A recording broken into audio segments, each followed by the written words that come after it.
Well,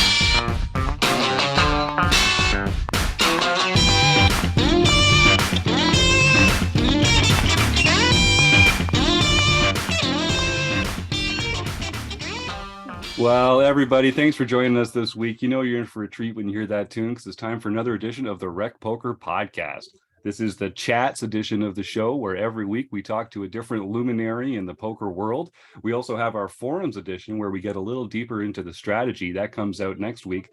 But I'm so glad to be here. I have the best job in the world. If you don't know who I am, my name's Jim Reed. I'm Bluffsterini in the home game and at Rec Poker Jim on Twitter. While we still have a Twitter, you can check me out there. But I'm just one of the people involved here at Rec Poker. I have to thank our sponsors, the Running Aces Hotel, Racetrack, and Casino. They're a fantastic group that have been behind us all the way since day one. And of course, I've got to thank our Wrecking Crew members. I'm just the guy they give the mic on Mondays. It's a whole group that makes the magic here at Rec Poker happen.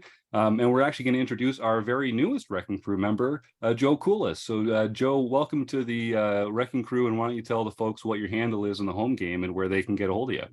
Okay, my name is Joe Coolis. My handle in the home game is Elvita11. But you also can get a hold of me currently. The best way is probably on Twitter at Joe Cool with a K, PhD. He's a lot of fun over there on Twitter. He's also fun in our strategy segments. He's going to be bringing his own study group to the table in 2023. And if you're listening to this on the day it comes out, happy almost New Year. It's December 30th, and we are all excited to close the book on 2022. I personally just cannot wait to see what the new year has in store. And we are closing it out with a bang. I will say, if you want to find out more about me and the rest of the Wrecking Crew, you can go to rec.poker/crew. But enough about us bums. We've got Nick Howard on the show today. So I'm extremely excited to be welcoming Nick Howard onto the show. Nick, thanks for making some time today, and happy holidays to you. Thanks, Jim. Thanks for having me on. I'm excited to get into it with you guys. Yeah, well, you kind of know what we're all about here. We were talking just briefly before we got on the air. We're a mostly recreational poker group. Some of us take it very seriously, but we have day jobs, and this is something that we do for fun. We kind of measure our success on the felt by how much we're enjoying it, and if we can take some money home at the end of the day, it is more fun when you win. I'm sure everyone can agree with that. You've really come so far in the world of poker. Let's start. I usually ask our guests to kind of define themselves first, so that if listeners haven't heard of you or if they don't know what you're all about, you've been a player, you've been a coach, you founded this Poker Detox program and company. Where do you kind of place yourself in the poker world these days? Easiest way to put it is to start from the present and probably back up. So currently, I own Poker Detox Coaching and Training. It is a organization of about 200 privately contracted players. Our mission was basically to offer real coaching in poker to anybody, regardless of their financial situation. To date, since we've really taken off, since you guys have probably even heard of us, we've done $10 million in contracted player profits over the last 3 years, which has sort of put us on the map as probably one of the highest performing staking companies in the industry. The reason I went in that direction is what would take us back to the earlier story of my career as a player. So I can give you a brief overview of what led me in this direction. I started playing poker when I was probably 13, like well underage. It's the type of thing for me where I'd come home from high school with a couple of my buddies, and it was around the moneymaker era, and we would sign on Poker Stars, and we would scout the tables and take our shot at 3-6 no limit, with our allowance money and whatever we had hustled from the cafeteria card games. And that was like a rinse and repeat process for a while. We're like, let's just try to make this thing happen. Clearly a very naive approach, but back then it was more exciting to just be in the mix of it. I mean, you guys are old enough to know what happened with Moneymaker and how that really put poker on the map. So that's what sort of initiated my career. I think I was, 13, 14, 15 around that time. Ended up sticking with poker, made a whole career out of it, probably twice, I would say. I sort of split my career into two phases. I had a decent amount of success up until the time I was like 21 or 22.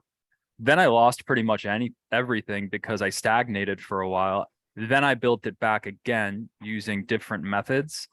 And once I approached that second threshold, I was like, I think we really have something here that allows people to approach the career in a more reliable, scientific way. And that's really what the inspiration was for the company. It was sort of a passion project to try to reconcile my own struggles as a player, which the more I reflected on it, stemmed from really not believing like I could look people in the eye and say, I have a reliable career here. This is a reliable career choice. The more honest I became with myself over the years, I think the more conscious I became, the more I recognized that the type of strategies I'm using, the type of rationalizations that I'm analyzing hands from really don't leave me feeling comfortable at the end of the day, if I'm honest. There was a time where I was able to delude myself more so and like hit the pillow at the end of the night and be like, whatever, I did my best today. And I think I'm playing a strategy that really performs. Then as I started to become more scientific and hang out with more people who took more of a scientific approach to data analysis, which is really what distinguishes our program from anything else at this time, I started to realize that a lot of the thought processes that I was using to talk myself through hands would be virtually inadmissible in a scientific discussion. And when I started to recognize that, it really caused me to address myself. And that's what I mean when I start to question, is this a reliable choice I'm making? Am I being responsible here? Because I could have done a lot of things with my life. And I went into poker thinking, I'm going to prove myself in this path. And I do believe there is skill here objectively, not just because I think I'm better at reading people. Now, for the live players out there, that is a very valid dimension. But where we train primarily, which is online, you lose that dimension of the game pretty quickly. So you need to learn to rely on other things. And the method that we've built concentrates itself more on the data analysis, scraping millions, hundreds of millions of hands of population data from online play, and then working with ex-physicists and quants to basically parse that information, churn it into protocols that say, on average, this is the right play to make when you see these patterns occurring. That was really what I dreamed of having for a method, because it was what I lacked coming up. I always felt like I was getting different answers to every hand, and it made me feel very insecure inside in terms of the career reliability. So what data has given us is a stable decision-making process where everybody who subscribes to the method can look at a hand history and they can say, these data points are clearly in play. See this pattern? And when this happens, we do this. And when this happens, we do this. And what you're essentially doing is counting data points along the way with a measurement system for being able to evaluate them. Something about that seems to give the types of players that gravitate toward us a new level, a new sense of reliability in the career. And that really was my vision. I want poker players to feel safe doing this as a career. And previously, I wasn't able to find it until I started working with the data-driven method. So that's sort of a roundabout way of bringing us back to the present, which is sort of where we're at now. We use population data analysis to refine methodology in a way that makes decisions systematically reproducible for a player in a poker hand. Now, I know Joe's got a couple questions about that process itself. I was hoping just to start by kind of taking a more newbie look at what that looks like. So one of our recent guests, Doc Sharon, has been all over Twitter recently. She's involved in your Poker Detox program. She's loving it. And, she's got a great attitude about poker, a great learning mindset. She's not at all afraid to put the time in, to put the work in. I know she was saying that she recently got to a certain volume of hands that you require before you can kind of start doing some analysis. Can you just tell us a bit, sort of like, as someone who's coming into the program, what is their road like? What are the things that they do to prepare for this? And then how does your system, what does it look like when it's applied in that individual case? So the first portion of our program is called 30-day training camp. It's basically a 30-day sequenced lesson course where you get a manageable dose of content every day for 30 days that sort of acquaints you with how our methodology looks. We decided to structure it in that way because we've learned over the years that a manageable dose of content daily with accountability to a community and also some cool mission prizes attached to it is the best way to keep the ball rolling for people when they're learning something new. So most of our attention was on creating that structure. We put a lot of focus on generating healthy systems of accountability and almost like gamifying the study process, because for a lot of people, that's the sticking point. So the premise of that camp is, how do we make studying fun? And how do we get people okay with making mistakes? Because there's going to be a lot of them at the beginning when you're learning a new thing. Embracing that aspect of it in a safe place alongside new content that is objectively measurable was our first objective. Let's see who's compatible with this even. And that's an important conversation in every single camp. It should probably be something that we are more upfront about even before a player joins, but it's hard to have this conversation unless you have someone sort of on the hot seat and you're able to ask them, why are you really playing poker? What is it that you're really trying to achieve here? Most people will say, I want to get to high stakes. Most people will say that. If it's not that, it's some variant of that where it's like, well, I also have a side job, so I'm actually just trying to make some good money on the side, and I would be happy with that. But when we start to dig at that narrative a little bit more, we usually find that a person typically has an idea of how they want to go about getting the result that they want, whatever it may be. Get to high stakes, make some side money. And that's where things get really interesting, because if you look at what most people have in terms of an expectation of the strategy that they'll end up playing that gets them these results, oftentimes what you'll find is they have this limit to how much they're willing to change. When you really poke at it, many people end up telling you, well, what I'm really looking for is a strategy or a training program that meets me where I'm at and doesn't change too much, just lets me keep doing most of what I want to do and fills in the blanks. At this point, I'm usually very kind, but also realistic in saying, what you want probably doesn't map to your objective. And now you have a disconnect in terms of the player's vision for what needs to happen and what actually needs to happen in order for you to get to the result that you say you want. So that's where we come in usually, with a kind and grounded addressal of that objective. That's almost always where I start with players. And the players that end up being compatible with our program are the ones that come in and say, look, I'm ready to admit that I believe a lot of things about poker that actually aren't true, especially when you map it against the behavior of the pools. I'm willing to sacrifice what I believe is true in order to subscribe to something that is proven and reliable. And now here's where you get to a friction point with the way that we train, is that we don't really have a high tolerance for someone who doesn't want to do things our way. And I'm very careful about how I say that. I know that comes off almost militant, but there's a very specific reason for that players tend to misinterpret. The reason that we have such specific protocols for the way that we operate, simplified protocols that don't allow the player to wander all over the game tree as they approach their session. Protocols that say, stay in these lanes, play these lines, use these bet sizings, they perform, and they're practical. That's not because we have an overly controlling attitude about how a player should behave at the table. It's actually much more subtle than that. The reason that it's important to control a player's strategy in a way that narrows, condenses the game tree, doesn't allow them to play so many lines, sizings, is because it actually shortens the feedback loop of that player's career when we're using a data analysis process to give them reports on their play. And that's the real advantage of the data-driven strategy, is it has found a way to shorten the feedback loops in a career where the feedback loops are actually longer than any other performance arena in the world. I haven't found one where they are longer. And the downsides of having very long feedback loops is that you can lose your mind in the process of fighting against variance to get back to a normal stretch of luck.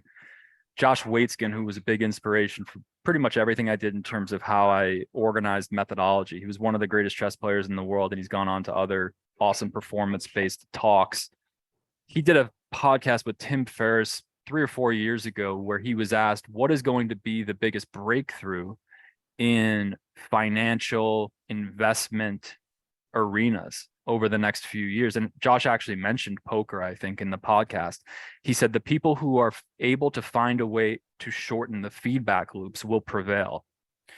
He understood this principle at a core level, that speed is actually generated from being able to give clear, decisive feedback on the player's performance, which is something that's very, very hard to find in the poker community at large, because you have to be working with data in order to do it in a measurable way.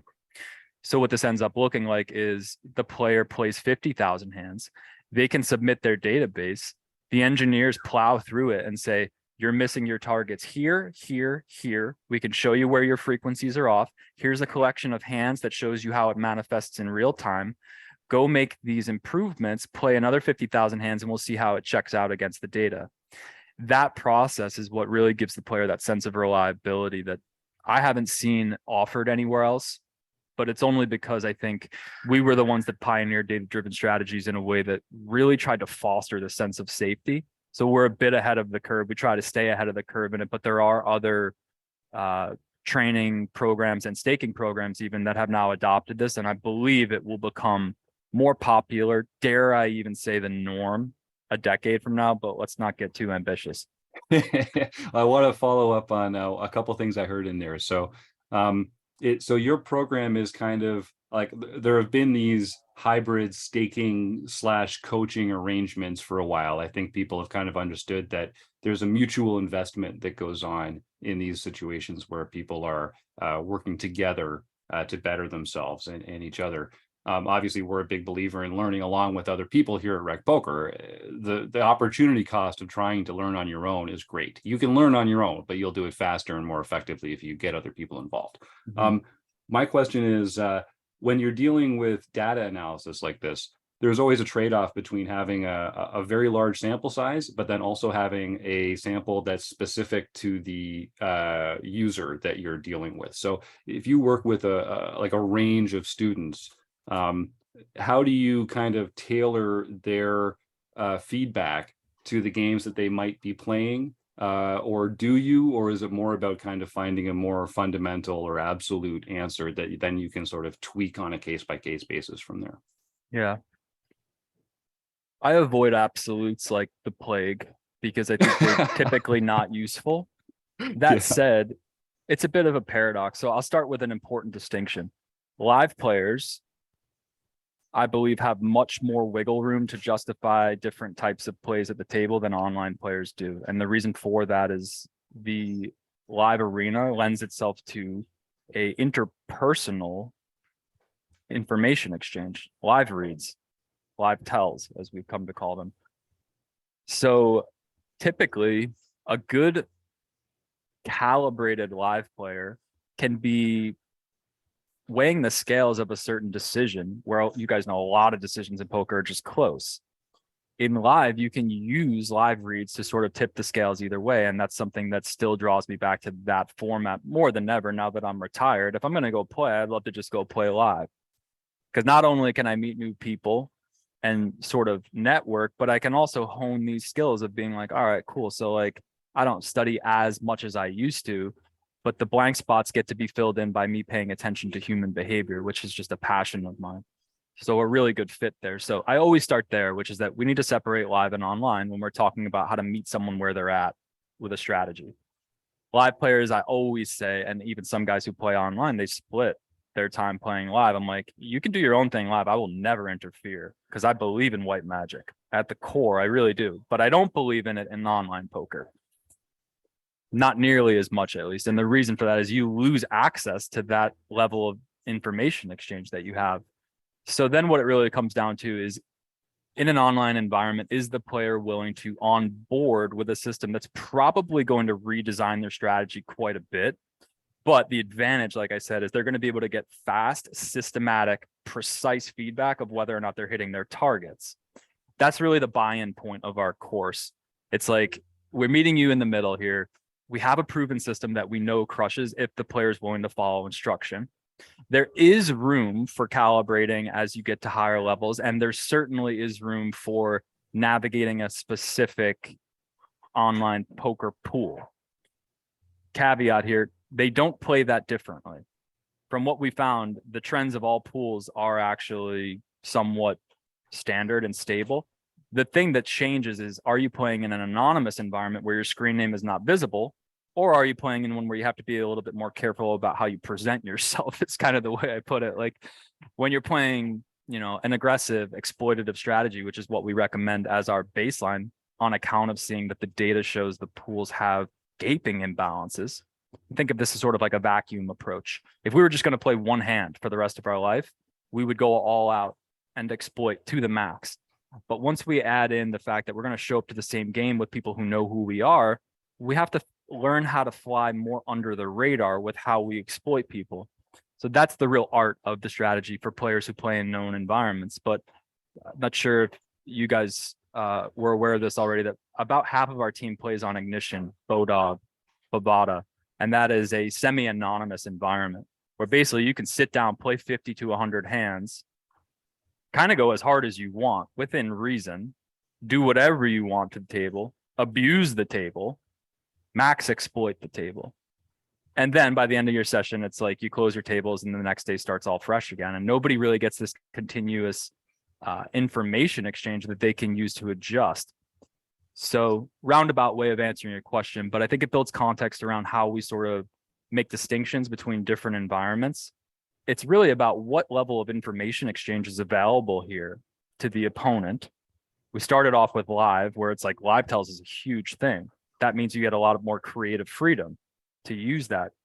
Then we've moved into the online environment where it's like, all right, so now we have to separate the anonymous screen name environments from the known screen name environments, because they incentivize us to monitor our own behavior differently. So that's the fork, basically, is you have your whole live section where it's like, do as you wish, white magic all day, in my opinion. Online, which is, if you're playing in a known pool, you got to play closer to balance than you would if you were playing in a pool where people didn't know your screen name, because it's just going to require you to stay more in line. Otherwise, you're vulnerable. Does that answer the question? So You're muted now, Jim. Great. Yeah, no, that was a great answer. Thanks, Nick. So I was just going to kind of follow up on the concept of the population tendencies that you talked about, because I think that that's something particularly recreational players don't really understand about human behavior.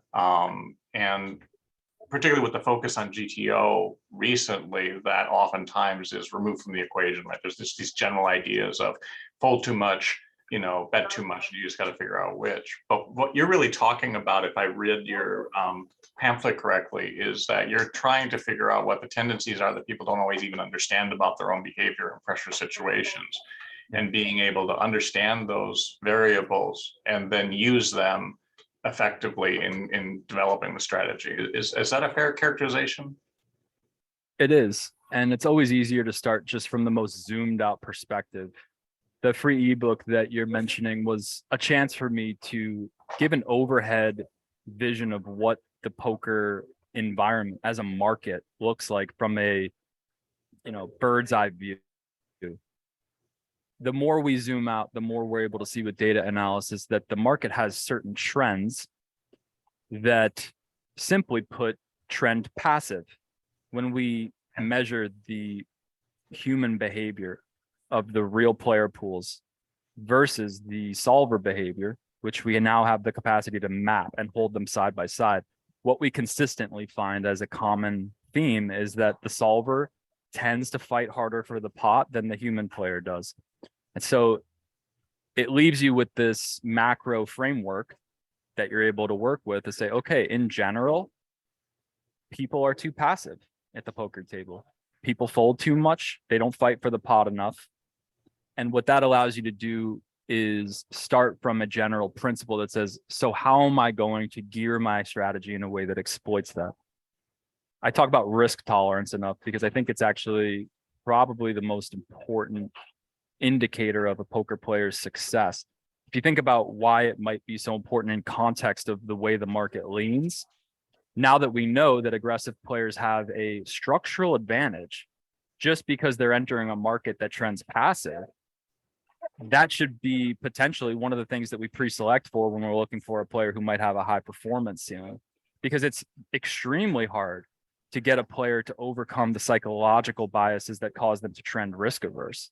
This might be one of the hardest mindset constraints to overcome. And it's one that I work pretty diligently at to try to remove early on in a player's contract when they come onto our team. Is sort of like, I'm getting better at creating a catalog of concerns that players have presented with before, where they're like, this is really why I'm not comfortable putting money into the pot, or maybe it's this. And we sort of systematically go through, break down the rationalizations that are occurring until hopefully there's no concerns left. And then the player has a choice. He's like, wow, my pre-existing framework isn't that logical. I'm avoiding putting money into the pot because I have a cognitive bias that all humans seem to be up against, which is I don't really like losing money. In fact, the pain of losing money is actually greater than the joy of winning it. Mhm. Joe, before we were getting started, you mentioned that you were really interested in behavioral economics. And Patrick, my brother, who created most of the pre-existing course methodology for Detox, he's an ex-physicist who modeled the course pretty closely after a lot of the information that he found in the book, Thinking Fast and Slow. I think it's Daniel Kahneman. Correct. And a lot of the frameworks that he took, in fact, he just wrote a really brilliant article. I believe it was called either The Three Pillars of Poker. That's definitely one that touches on the concept I'm addressing here, but also he wrote one on risk aversion. And he found out that like, it's really, really hard to feel like you're ever winning in poker because you're constantly putting money in behind. If you're playing the pot odds game correctly, it's always that like you're putting money in and it might be profitable, but you're not going to win half the time. That's just the nature of the game that we're in. And so it leaves this impact on the mind that makes it feel like we're always losing it. And so he's able to basically quantify what type of ratio you would need of wins to losses in order to feel like you're actually winning. Okay. And it's really interesting to see how that maps to a human brain. So he was able to basically say something like, my risk tolerance is basically once I start losing this amount of pots more frequently than this amount of pots won, or if he converted that into a dollar amount, he would be like, this feels like I'm losing even when I'm not. So it's really that type of bias that you're trying to combat at the root when you're training a professional poker player. I always start there. I've thought of different frameworks that you can address it in, different strokes for different folks, but you have to understand that core principle if you're going to be a good poker player, that we are not here to win the pot. And we're certainly not here to try to outguess the opponent each time. We have to arrive at like a fundamental acceptance that doing the right thing on average results in us doing the wrong thing in the moment very often. And this is not something that a lot of poker players have really integrated at a core level. And it's not until you do integrate it fully that you're able to play without this level of risk aversion, this cognitive dissonance that asserts itself as passivity. That's what the market is truly up against. And I don't go there often with that deep of a take, because it is a very clinical take on what we're actually dealing with when we zoom all the way out and look at the behavioral trends of a market. But I think it is consistent with what we know about psychology across the board, and we just happen to see it assert itself in this environment that we call poker. Well, it's an interesting, if I can follow up, just kind of comment on what you said, is that, poker is essentially a math game melded to a psychology game, but it, like you said, it's not reading tells, it's not souls, it's understanding how humans will behave in a variety of settings. And I think to bring it back to the recreational player, because most of the players on the site that are watching here are not going to go on to be able to put in 100,000 hands. I've been playing for 5 years and I'm nowhere near that. It's very difficult to actually see those improvements over behavior that you get in the long term. in the short term, and all they can see is their buy-in for the session going down. Yeah. And I think that is something that a recreational poker is going to struggle with. So I guess as a follow-up question, if a recreational poker wanted to be a part of your program or to kind of learn these particular aspects, how would they find ways to, in a shorter time span, to see that they're having benefits given using a particular strategy? The realistic answer is you cannot see fast benefits unless you're putting in minimum volume to allow yourself to get statistical feedback. And that sample size that would be required to get legitimate feedback is more substantial than most players are probably willing to admit. A live poker player, I mean, first of all, you guys can't even track your hands. So, and I'm being realistic here. Like, this is why live will be a different entity and will never really be subject to the same restrictions as online, because there is that limitation in the feedback loop where nobody's really able to figure out whether or not they're doing something correctly over a consistent sample. So it's sort of the battle of who can trust their own judgment. It's the battle of who can stay consistent without losing their mind over rough stretches. That's really what separates the best live players, in my opinion. It's a very logistical focus where it's connected to their mindset, but it's like, I'm just going to show up and do what I think is more or less the basic consistent winning strategy. There's a lot of recreationals that I can get money from in these games, more so than online. That's my focus. I know my limitations in terms of being able to get real reliable feedback. That would be my advice, actually. It's counterintuitive, but you're asking me how can they speed up the process? By accepting the structural limitations of the model that they're actually in. Okay. And then working with what you have, because it isn't that hard to make money off of other recreational players. I tell my poker friends this who have real jobs in Las Vegas, like bartenders and stuff, and they'll constantly ask me, like, what do you think my potential is if I just get off work go to the Venetian at 1 a.m. and sit? And I'm like, if you play good starting hands while the other people are drinking and splashing it up, and you just focus on that, and then you just have your general baseline strategy from there, you will make $20 an hour. At 1-2. 2-5, you could probably make $50 an hour just by doing that. So I always give that type of starting advice to somebody who's like, what's the real potential here? It's like, for the live environment you're considering, it's discipline. You don't need a very high level of strategy understanding to be able to go in and execute in a way that performs, because there is so much loose recreational messiness going on, for lack of a better way of putting it. You're just sort of there you almost have your hat out collecting from the rec fund. So I know it's not a satisfying answer for your live players, but I'm very I make a habit of being very to the point with this type of information, because you are dealing with the most mature investment industry in the world when you actually map it psychologically. It requires a very high capacity to navigate cognitive dissonance over long timelines. We've done our best to shorten those feedback loops with the data-driven method, and still it requires players to have a lot of faith that things are going to turn around and when a stretch is bad, and a lot of faith to keep showing up every day and applying themselves consistently. So I won't give any false optimism to the people who are playing poker part-time in a live environment. You guys are probably playing something like 10,000 hands a year max. The range of outcomes that you could experience over that type of sample is immense. And maybe you only are supposed to have 30% of your 60-70% of your years that are actually winning. 30 to 40% of your years you'll be straight up losing. You're not even doing anything wrong. It's just that type of sample size that restricts your ability to get any type of reliable feedback from the game, let alone reliable earning power. So my advice, don't go into it depending on it if you're not going to commit to it full time. That's really the most mature advice I can give, and just accept the limitations of the model. Yeah, it still makes sense to show up and do your best against players who you think you're better than, but be realistic. I'm just going to step in real quickly and define a term you've used a couple times, which may not be common, which is the concept of cognitive dissonance. For those people who are listening who aren't really aware of that term, it's basically the idea that you have this dissonance between something that you're doing and a negative outcome for yourself, and the mind wants to really make those equivalent, and it can drive people to make bad decisions in investing and poker playing by causing you to say, well, I must be doing the right thing because I do it so frequently.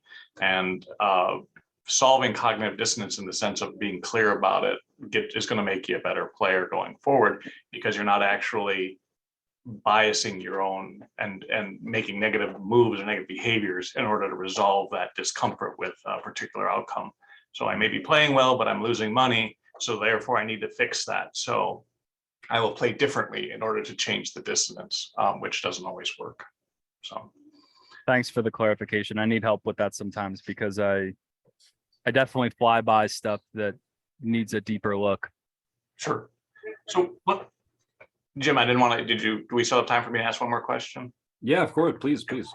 So one of the things that also was struck to me about was talking about the alpha and the beta kind of mindsets for things. And, when you come into poker, particularly as a recreational player, oftentimes it's like a naked aggression means, I'm going to show how big a person I am, and I'm just going to muscle everybody underneath the table, which really isn't how aggression is in poker. And to some degree, it felt like you're really talking about fluency. It's like understanding everything, playing a particular strategy so well and so frequently and so automatically that you don't actually have to think about it. It just becomes a part of, I just keep doing this and I keep doing this and I keep doing this, and emotion never comes into it. Is that a fair characterization of what you were saying in your pamphlet about how players should come to the table? Yeah, and I think there's two ways to distinguish that framework. I made it as clear as I could make it that I don't particularly like the associations with the alpha beta framework. I think it's trended toxic in our current culture, but I do think it leads towards some useful classifications of the demeanor of a competitor, which is why I chose to go with it. So two distinctions that I would make is like, we could talk about just like the brute force aggression of a player if we look at their behavioral patterns in poker in terms of frequencies. Mm-hmm. Like if I stripped a person of everything that you associate them with, and I was just able to show you their database, and I could say, look at these frequencies. This is what this player looks like behind the scenes. If you actually strip it all away, I would say that there's strong correlation between the alpha demeanor and more aggressive frequencies. They fight for the pop more. This is also putting them closer to alignment with optimal play, because we know the solver, for lack of a better way of putting it within this framework, is quite alpha in terms of how much it fights.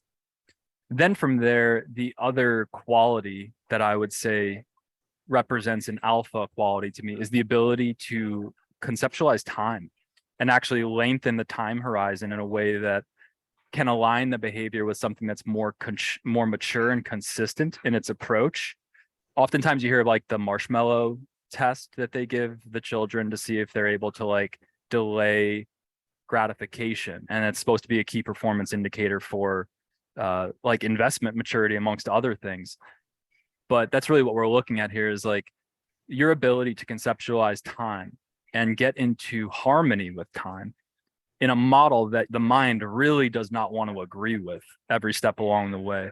To me, that's really what like the alpha trait is. And like some people have it and some people don't. And the way that you see it manifest, the clinical framework that I've been using to help players lately is like, it came from a psychology talk that I listened to. It might have even just been free Twitter advice for those of you who don't follow psychology stuff on Twitter. There's a lot of great stuff that you can dig into.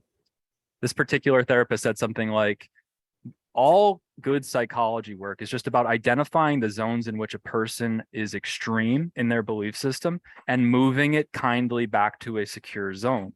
Mm-hmm. And I was like, isn't that such a great first principle to express every single thing that someone is up against when they're getting anxious or neurotic? And you can identify these things happening in poker players, specifically when they're on downswings.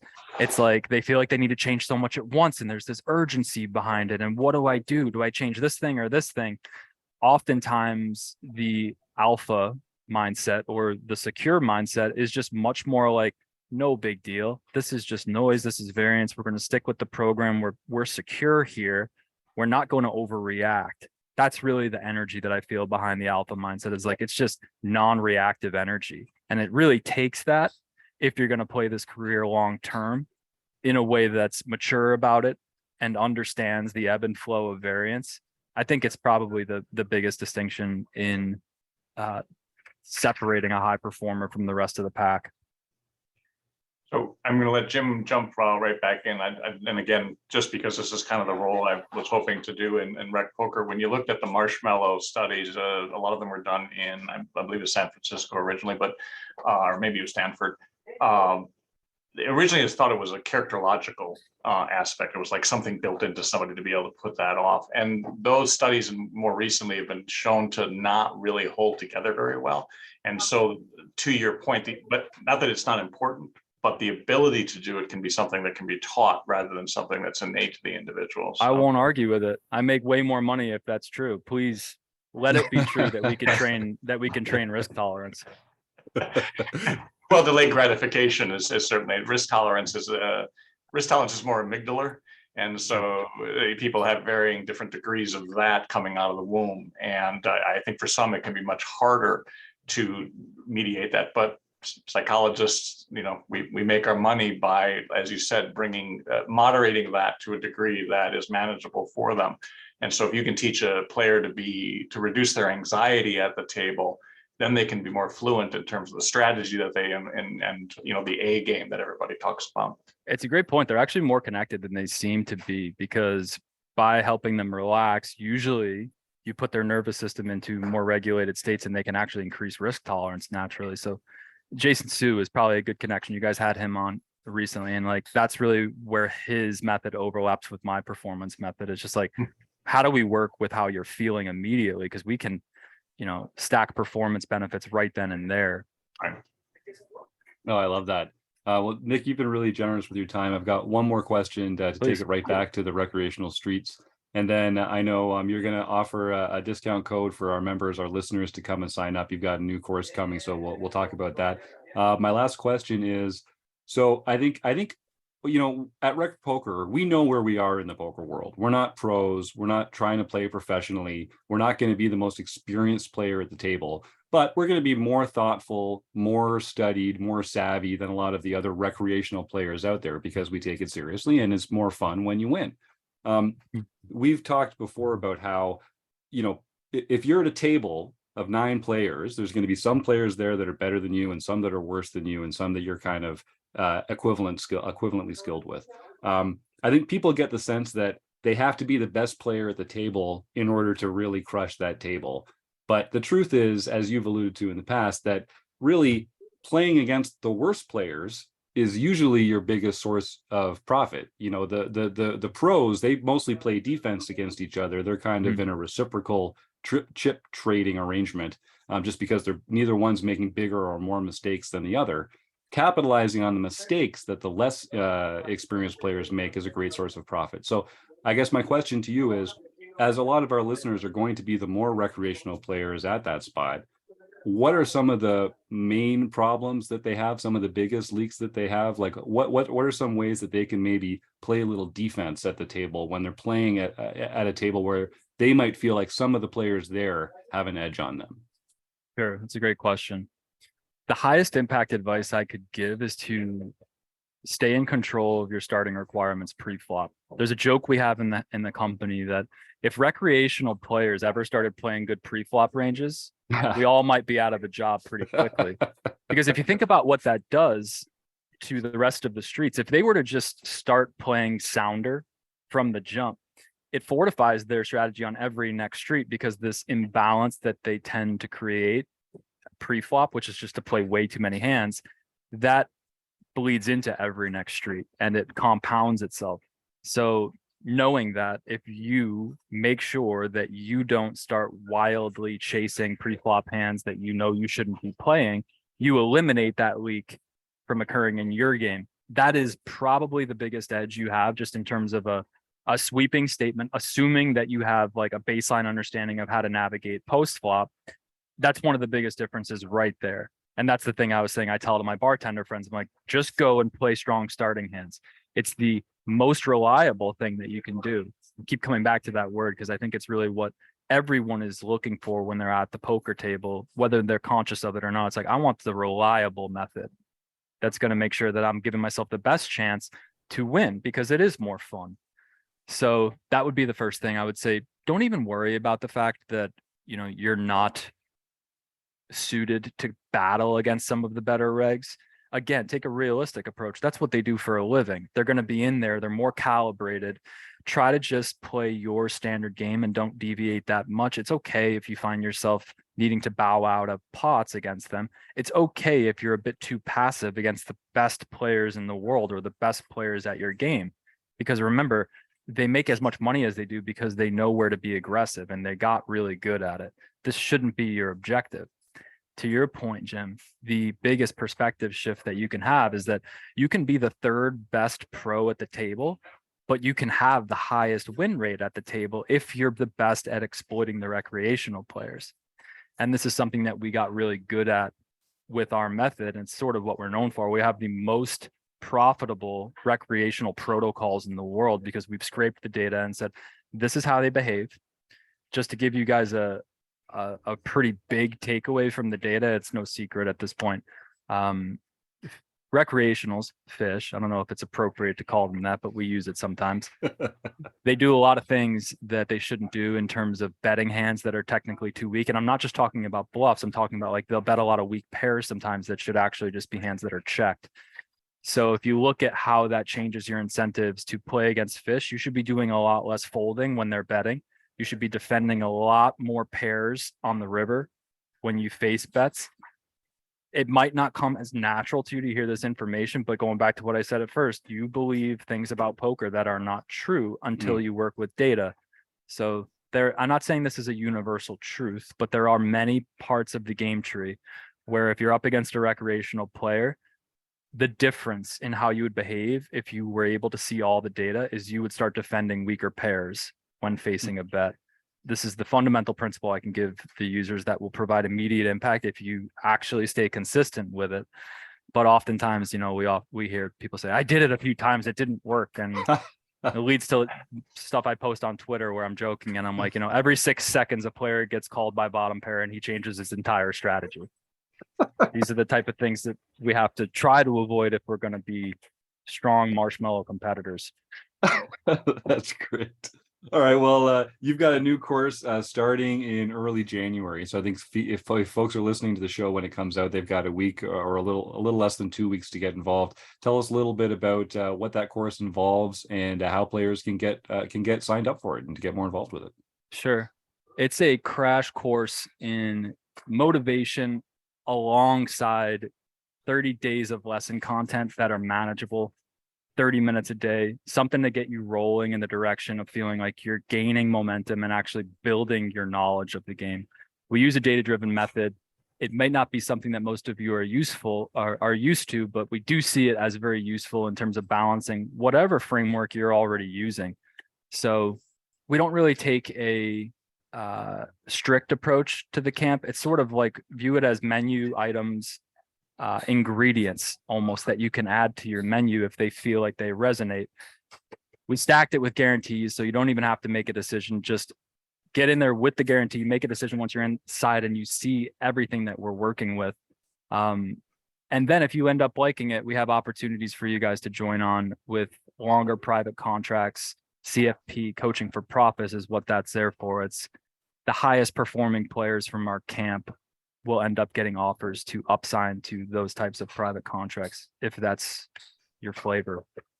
So I'm going to give you guys a bonus code if you want to check it out. I'll also give Jim the link to the 30-day training site so you can see it.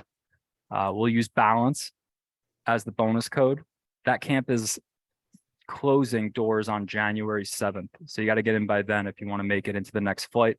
Otherwise, we won't be doing another one until springtime.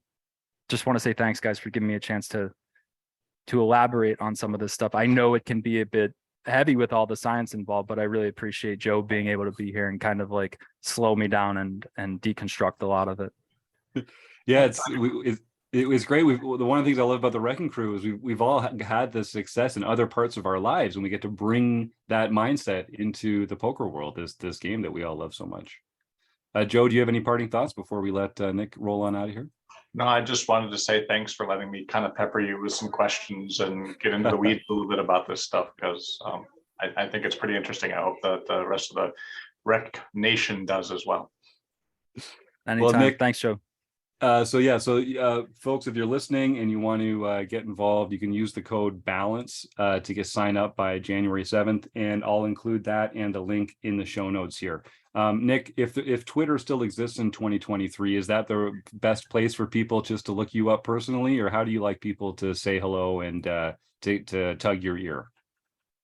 Yeah, get on Twitter and message me there if you want to talk about any type of ideas around your career. I'm always open to a discussion. And other than that, get subscribed to my newsletter. I'll give you that link too, Jim. Just a ton of free content, and only members of my newsletter get access to the free webinars that I do every month. That's a space where you can just pop in and be like, here's my biggest career question, and we just go straight to the root. It's actually my favorite format right now, and it's a really fun time. So check it out. All right. Well, Nick, I hope 2023 is a great year for you, and I hope we get a chance to talk again real soon. Thank you again for coming on the show today. Thanks, guys. Merry Christmas. Happy holidays, man. Take care.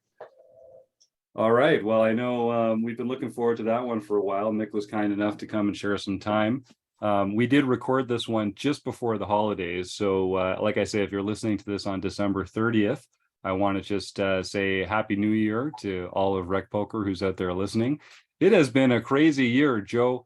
I don't know what your year has been like, but it has been a crazy year for Rec Poker. It's been a crazy year for me in my own personal life. Lots of highs and lows all over the place. I won't list them out here, but there have been some peaks and valleys. I can't wait for just the slow, steady incline that 2023 has in store for us, I'm sure.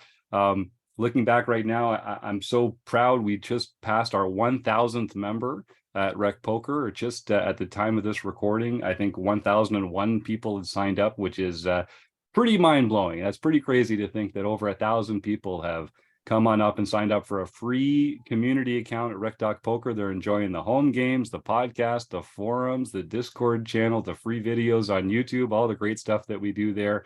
And I know, like yourself, some of them have gotten more involved and dipped a toe into the premium membership, and found that they've got a role on the Wrecking Crew, a place to come and help the rest of the poker world kind of explore their own love of this game. So that's just something I'm really proud of, and I'm grateful to you and the other members of the Wrecking Crew, Joe, for coming and doing this along with the rest of us every week, because Lord knows it takes, as I'm fond of saying, it takes a village around here. Joe, since it's just you and me left, I guess I'll ask you the last question of the year. In your professional opinion, is Die Hard a Christmas movie? See, I don't think that's actually the real question. I'll say that it is. The real question is always, is The Nightmare Before Christmas a true Christmas movie or a Halloween movie? But that creates even more anger than the first one. I like that, though. That's a really good take on that. All right, well, that's something we're gonna have about 11 months to get to the bottom of that, and then I'm going to ask all our listeners to start thinking about that, and we'll get back into that in Christmas time 2023. That'll be a worthy question for the panel when the time comes around again. Well, then, without further ado, I just have to thank our sponsors, the Running Aces Hotel, Racetrack, and Casino.